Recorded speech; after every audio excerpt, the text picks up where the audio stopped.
Construction de 3 bâtiments administratifs à Haïti. Introduction et présentation des entreprises.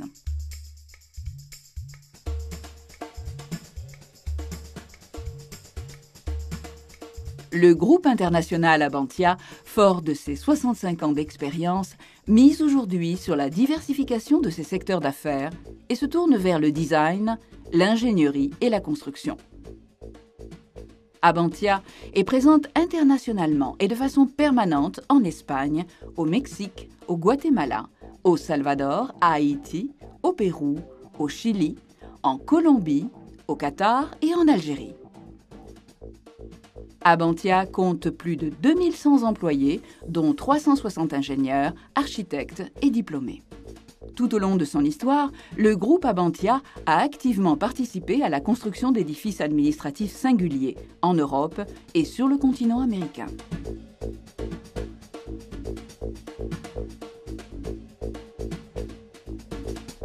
L'entreprise Roveral Sisa voit le jour en 1962 dans l'industrie du bâtiment et des travaux publics où elle développe des chantiers dans divers secteurs tels les réseaux ferrés et routiers, les ouvrages hydrauliques ou encore la construction de bâtiments uniques, tant administratifs que sanitaires, éducatifs ou résidentiels.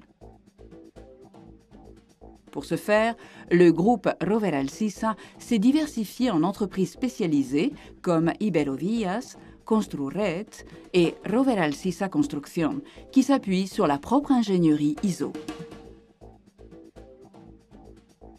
Roveral Sisa est constitué par une solide équipe technique pluridisciplinaire composée d'ingénieurs des ponts et chaussées, travaux publics, génie civil, industriels, architectes et chefs de chantier.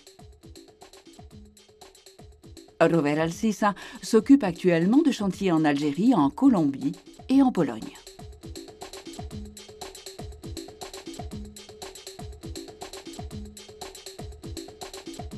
La philosophie de travail de l'entreprise Cots i Claret repose sur sa compétence professionnelle.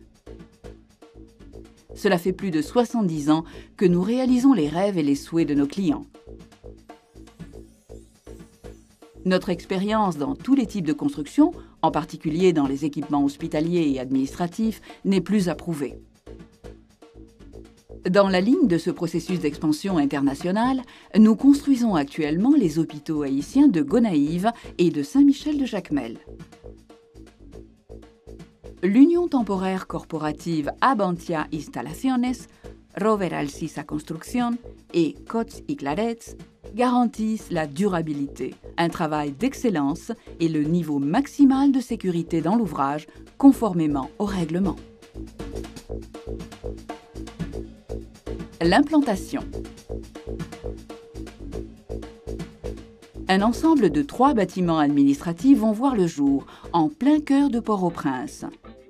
MEF, ADG et DGI.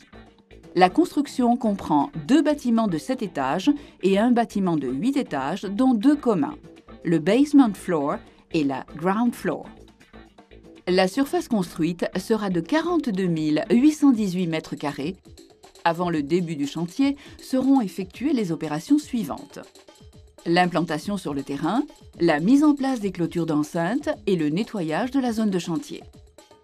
L'emplacement et la construction des baraques de chantier.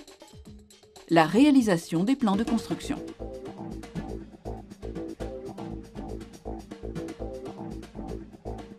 Le gros œuvre.